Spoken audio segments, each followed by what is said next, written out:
27 রমজান শবে কদর পালন হয়, ঠিক কিনা কথা বলেন? আপনারা পালন করেন না? আমাদের গোটা পশ্চিম বাংলায় পালন হয়। যে কোনো আপনাদের কাছে কান্না, দুদিকে দুটো কান্না আর পান্ডুয়া, ঠিক কিনা কথা বলেন? কাছে পান্ডুয়ার পাশে দারুল উলুমের পাশে আছে নুরুল উলুম। এখানের বড় বড় মূর্তি দিকে আর মন্না দিকে জিজ্ঞেস করে আসুন, কোন মৌলবি আর মুফতি যদি ফতোয়া দিতে পারে আর বলে দেয় যে 27 রাত্রিটা শবে কদরের রাত্রি, সেই মৌলবির আভারী থাকবো। আমি জলসায় নিজেকে ক্ষমা চেয়ে উইথড্র করে নেবো ইউটিউবের মাধ্যমে। একটা মৌলবি নিয়ে আসুন, খালি প্রমাণ করে দেবে।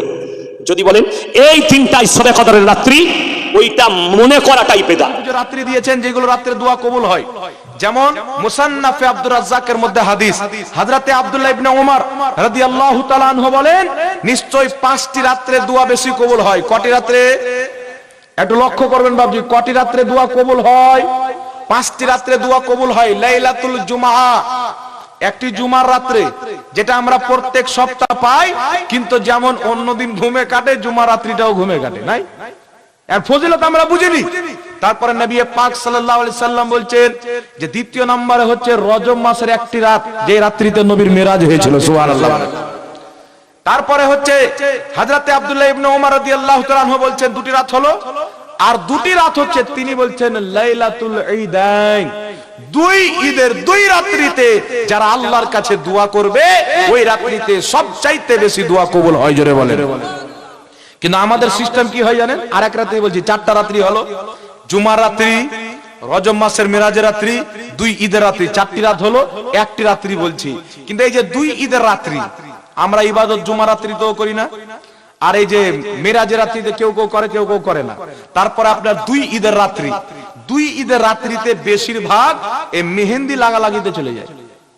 জি, দেখবেন সমাজের মধ্যে আছে যে কিছু যুবক ছেলে পিলা আছে, এদের আবার মহিলা সাজার খুব ঢং। আমার আপনার নবী বলেছেন, কোন মহিলা যদি কোন পুরুষের নকল করে, সে জাহান্নামী, জান্নাতের খুশবু পাবে না। কোন পুরুষ যদি কোন মহিলার নকল করে, তাহলে সে জাহান্নামে যাবে, জান্নাতের খুশবু পাবে না। তো মেহেন্দি লাগা এটা মহিলাদের কাজ, এটা পুরুষদের কাজ না। যারা মেহেন্দি লাগাবে, নিঃসন্দেহে তারা এটা হারাম কাজ করলো। এই হারাম কাজ করলে জান্নাতে যাবে না, জাহান্নামে। জি, তাহলে এই কাজটা করা যাবে। দেখা যাচ্ছে ঈদের রাত্রি আমাদেরকে কি দেওয়া হয়েছিল, যে তোমরা এই রাত্রিতে 1 মাসের রোজা রাখলে, আনন্দের রাত্রি। শুধু বান্দা না, খোদা পাকও আনন্দ হয়। কেন জানেন? এই জন্য যে আমরা 30টা দিন না খেয়ে থেকেছি, একমাত্র আমাদের রবের কারণে। সুবহানাল্লাহ। কার কারণে? জোরে বলেন। কেউ যদি আপনাকে বলে যে কোন পুলিশ যদি সাজা দেয় যে তোমাকে 30 দিন রোজা রাখতে হবে, পুলিশ সাজা দিল, এটা আল্লাহর পক্ষ থেকে না। তাহলে মানুষ কি করে জানেন?